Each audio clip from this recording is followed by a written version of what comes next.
Meron po tayong i-update po sa inyo guys. Magtatanong po tayo sa ating kaibigan ngayon tungkol po ito sa The Big One, no? Kung ano po ba talaga ang fault line. Marami nagtatanong itiit. Hindi po kami tinamaan po ng fault line. Hindi po daw nadaanan ang kanilang barangay o lugar.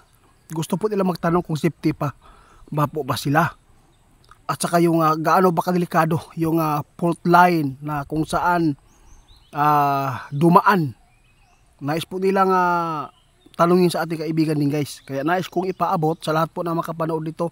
Kung ano man po ang mapapaabot ng ating kaibigan, kung meron silang kaalaman dito, kung safety po ba ang mga tao sa walang fault line na dumaan sa kanilang lugar, doon sa kanilang tirahan. Kaya naparito tayo para po itanong.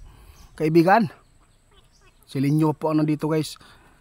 Meron po nga nagpatanong ba, mula nang napanood po nila sa atin, yung binanggit po ninyo na may darating na mga kalamidad tulad po ng The Big One, kung ano po ba talaga ang totoo dito. Kasi marami nagsasabi na itanong daw sa inyo kung safety ba yung mga lugar na ito dahil po ay wala po daw fault line.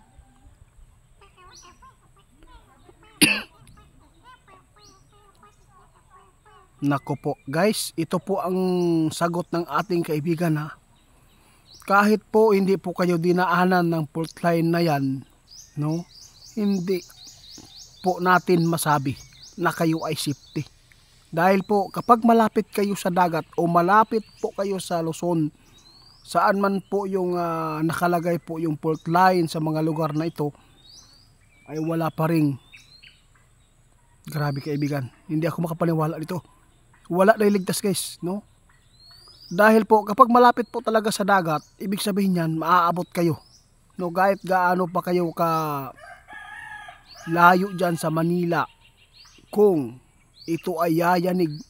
Gusto kong malaman po kaibigan, gaano ba kalakas po yung lindol na sisira po sa gusali?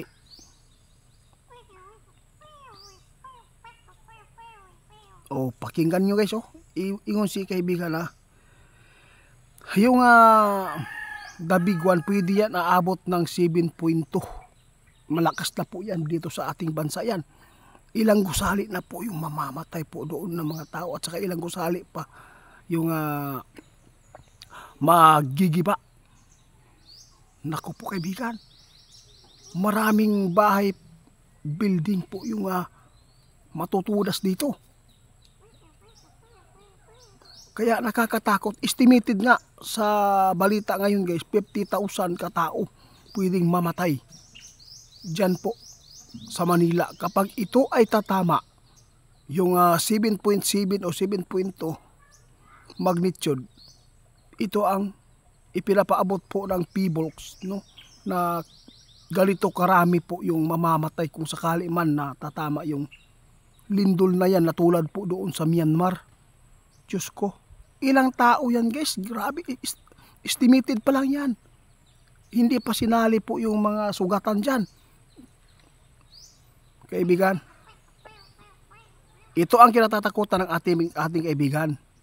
Nakita po niya ang delikadong area sa Luzon dahil po yung mga building dyan na old na, matatagal na po, no? Matanda na mga building. Ito po yung nakakatakot dahil po posibleng bigla-bigla na lang agad na maguguho kapag ito ay matamaan po ng malakas po na lindol. Sa lahat po na nagtatanong ibabalik ko po yung para malinawan kayo, maipaliwanag natin ng maayos. Sa lahat po na nagtatanong kung safety ba ang kanilang lugar, kasi wala daw fault line na nabalita na mayroon po nakalagay doon sa kanila. Hindi po kayo safety kapag ito ay malapit kayo sa dagat, hindi pa rin kayo safety.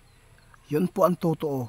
Dahil po mas lalong lalakas po yung lindol kapag may mga building na maguguho, masisira. Ito ang sabi ng ating kaibigan, kahit pa po dinaanan kayo ng fault line yung lugar ninyo, sa totoo lang guys, hindi po daw natin masabi na kayo ay lahat mauubos yung nakatira dyan. Hindi. Meron pong mga tao na pwede pong madaganan. Oo. Pantay-pantay lang po dito guys ha. Hindi po lahat ng lugar porket walang fault line, safety ka na, hindi. Meron din pong tinamaan ng fault line, safety sila. Hindi po natin yan ano po ha. Dapat po talaga mapanood po niyo itong video. Kaya dapat po ito lang po ang ating maipaabot sa inyo tungkol po dyan kung anong gagawin po ninyo, kung bakit po ipinapaabot din po natin ito para ma-safety ang inyong mga buhay. Kaibigan, ano po ba ang maganda po nilang gawin? Pag sinabi po daw ng P-Blocks, maniwala kayo. Pag sinabi ng P-Blocks, gibain mo yan, yung building na yan, para walang madaganan kapag ito ay mangyari yung lindol. Maggawa kayo ng bahay na ground lang. Oo, walang story. Yun. Gawin po ninyo yan kung ikakabuti ha. Huwag mong sayangin ang gastos. Yung ginastos mo dyan na ilang milyon. Kung buhay man ang inyong pamilya ang nakataya dyan, ito po ang tandaan natin na ipinapaabot ng ating kaibigan noon, na ipaabot na po ito na mangyayari po talaga yung lugar na mayroong wawasakin. Yung Myanmar nangyari doon po sa ibang bansa. Hinulaan ito. Ngayon mayroong nagpatanong, kaya gusto po nating titingnan ulit. Sa totoo lang kaibigan, di ba itong sign na to, maraming nag-react sa atin. Bakit po? Ba't walang dito, walang lindol? Na sinabi man ninyo na mainit ang panahon. Pasalamat kayo. Yun po ang totoo. Di ba kaibigan? Kasi guys, ang the big one guys, ilang tao yung kakainin. Alam natin, ang pagdadasal lang po talaga ang pinaka una nating sandata ngayon. Ngunit, kung mas marami ang mga tao na mga kaanib sa jablo, na umanib sa jablo, no? Yung lugar na yan, daming mga taong makasalanan. Iilan lang po yung sumunod sa Panginoon. Wala pa rin guys. No? Gigibain pa rin yan. Maraming nagsasabi kaibigan, walang imposible sa Diyos kung manalig o totoo yan. Mas marami man yung gumawa ng kasamaan, madadamay pa rin yung tirahan mo doon. Yun po ang paabot ng ating kaibigan noon pa ito guys, no? Kaibigan, saan po ba talaga ang pinakadelikadong lugar talaga? Balikan natin, be. Sa totoo lang guys, ang kinatatakutan po sa lahat po ng lugar na kinatatakot ang ating kaibigan na pinakamaraming mamamatay kung sa tuwing ito ay tatama yung 7.7 o 7.2 Manila. Ha? Luzon ha? Part po ng Luzon ang pinakamaraming buhay na mawawala. Kaya sana mag-ingat kayo. Hindi pa ito pananakot. Sinasagot lang po namin yung mga katanungan po ninyo na gusto niyo malaman.